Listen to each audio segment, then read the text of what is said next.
បាទជំរាបសួរពុកម៉ែបងប្អូនអស់គ្នាអញ្ចឹងរដូវនេះគឺថារដូវពាំងព្រឹកដល់ហើយចន្លោះពីចុងខែ6យើងដល់ខែ7គឺថាពាំងព្រឹកគឺថាសម្បូរមែនតើហើយថ្ងៃនេះដែរគឺថាខ្ញុំចុះមកផ្ទាល់ហើយមកកាច់នាំកូនចៅបងប្អូនខ្ញុំមកកាច់ហើយកាច់គឺថាបានដែរបងប្អូនតែបានទៅច្រើនបានដែរដោយសារយើងមកអញ្ចឹងទៅគឺបងប្អូនយើងមុនគាត់កាច់ដែរហើយ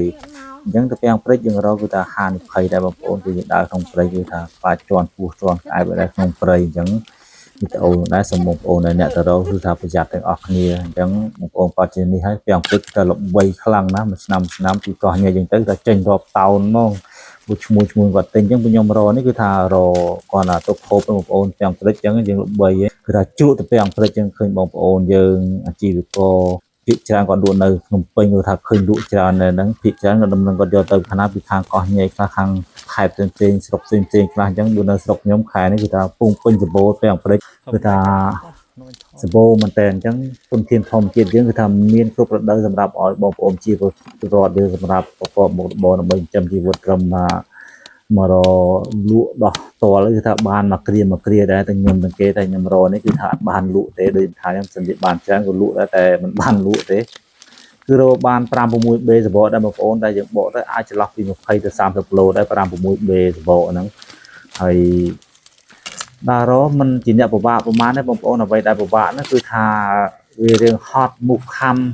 ហើយដូចថាទាំងព្រឹកនៅគុំណាក៏មានដោះដែរមានគ្រប់គុំណាក៏មានដោះដែរតិចច្រើន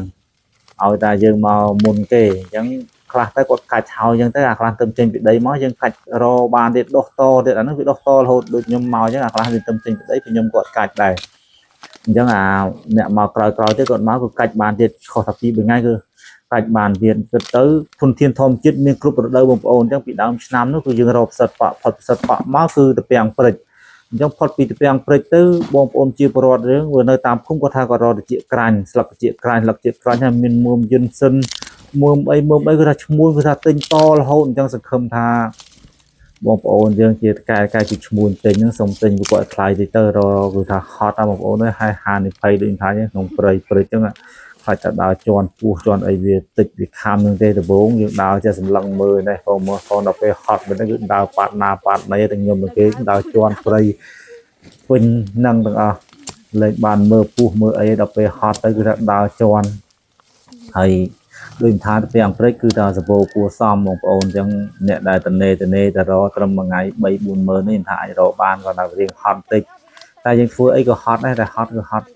ដោយរបបដល់សុចរិតបងប្អូនអញ្ចឹងអានេះយើងបានទាំងហូបហើយបានទាំងលក់ហើយរបបអស់នេះនិយាយទៅអត់ចំណាយដើមទុនទេចំណាយតែកម្លាំងដែរបងប្អូនយើងចាក់តែសង់អស់តែ1លីត្រអីទៅដល់ហើយឆ្ងាយពីផ្ទះតែ 4-5 គីឡូក៏មានដែរនៅស្រុកកោះញ៉ែយើងនេះអញ្ចឹងបើយើងចង់បានច្រើនទៅរៀងឆ្ងាយ 4-20 គីឡូពីភូមិទៅគឺថាមានហើយខ្ញុំរនេះគឺនៅចិត្តផ្លូវក៏យើងទៅឆ្ងាយពីផ្ទះតិចមែនតែរនោះសៀផ្លូវទេសៀផ្លូវជាតិទេចុះពីផ្លូវទៅតា50-60 ម៉ែត្រ 100 ម៉ែត្រគឺមានតែពាំងព្រឹកគឺថាដុះសបោដុះអញ្ចឹងវីដេអូនេះដែរបងប្អូនដែលនៅតាមទីក្រុងដែលគាត់ធ្លាប់ឃើញតែគេជក់ពាំងព្រឹកពាំងអីគេបានមកពីណាហើយអញ្ចឹងនេះពាំងព្រឹកគឺគេថាបានមកពីយើងកាច់ពីក្នុងព្រៃព្រឹកតាមព្រៃហ្នឹងបងប្អូនអញ្ចឹងនៅខាងស្រុកខ្ញុំខែនេះគឺថាសបោណាអញ្ចឹងបងប្អូនជាពលរដ្ឋតាមពួកគាត់ទៅរកច្រើនណាតែខ្ញុំបានថតគាត់តែនេះខ្ញុំថតតែក្រុមពួកខ្ញុំទេហើយបើតាមឈ្មោះគាត់និយាយថាមកថ្ងៃគាត់ទិញចូលតោនណោះរាប់តោនណោះបងប្អូនយើងទៅរកច្រើនអញ្ចឹងដូចថាអញ្ចឹងតាមពិតយើងអាចទៅរកបានមកលក់ដោះតលត្រឹមមួយថ្ងៃពីរថ្ងៃមកបានកូនទៅរៀនបានស៊ីចាយទិញប្រហុកអំបិលជែងស្គរឲ្យដែរពាំងព្រឹកអញ្ចឹងចំណូលពីពាំងព្រឹកនេះក៏ទៅធនធានធម្មជាតិអាចឲ្យបងប្អូនយើងប្រកបមុខរបរបានច្រើនគួរសមដែរមើលធីមយើងថតមួយមើលអូតបខាងថតគួយធ្វើអីអូយហត់ខ្លាំងហ្នឹងហត់ហើយដើរមកព្រៃទៅអីហ្នឹងហ្នឹងពាំងហត់បងប្អូនអើយមើលអ្នកកាច់ពាំងបានលក់ឲ្យគ្នាថ្លៃទេអូណិតនេះ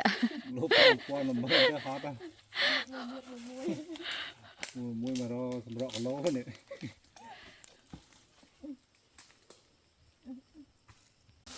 ហើយកុំឲ្យថារត់ដងថតតបងប្អូនថ្ងៃនេះគឺខ្ញុំចុះផ្ទាល់ដែរគឺថាមកកាច់ខ្លួនឯងដែរកាច់ពាំងព្រឹកបងប្អូនរកចឹងនិយាយទៅ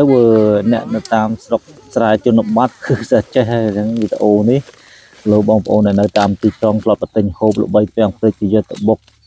យកទៅអីជាមួយធ្វើបុកល្ហុងអីឥឡូវខ្ញុំដើរកាច់ឲ្យមើលពាំងព្រឹកគេរកចឹងបងប្អូនចឹងតាមគុំព្រឹកដូចថាគុំមួយណាក៏មានដុះតែតិចនឹងច្រើនឲ្យតែកន្លែងគេអត់តន់កាច់យើងទៅគឺថាមានតែពាំងព្រឹកខែនេះដូចថាណាគឺសម្បូរចឹងដូចថាចឹងធនធានធម្មជាតិយើងអាចឲ្យបងប្អូនជាពលរដ្ឋយើងប្រកបមុខរបររមិនថាត្រឹម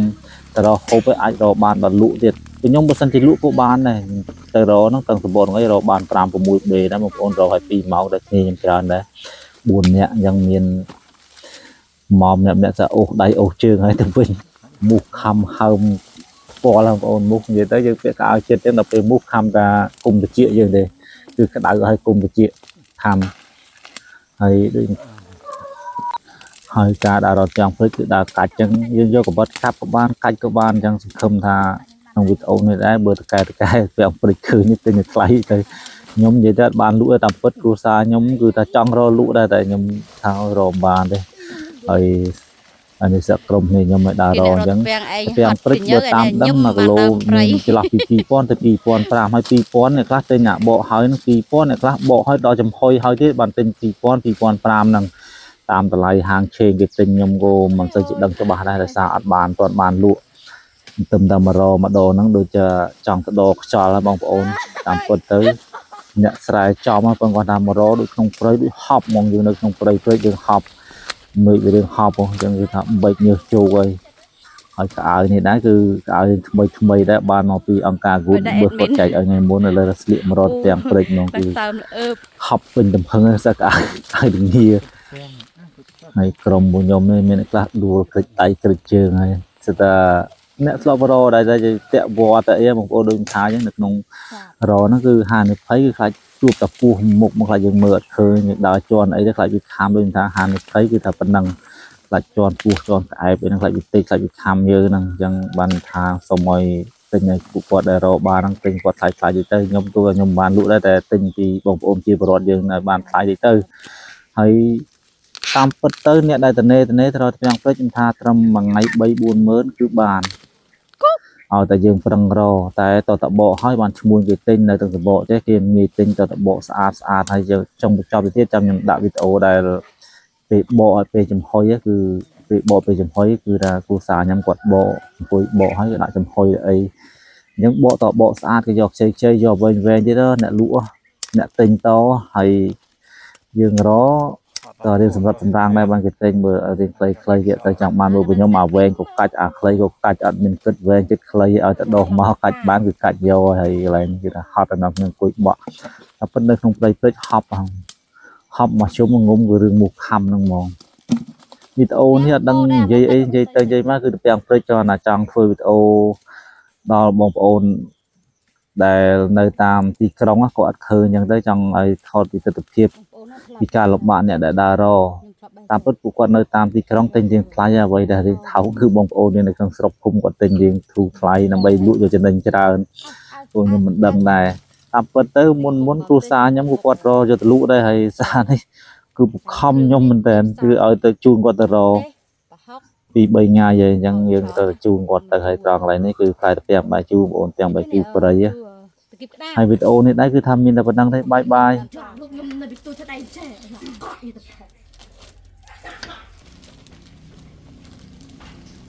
ចាក់វាស្រួលអញ្ចឹងមកវាស្រួលញឹកហ្មង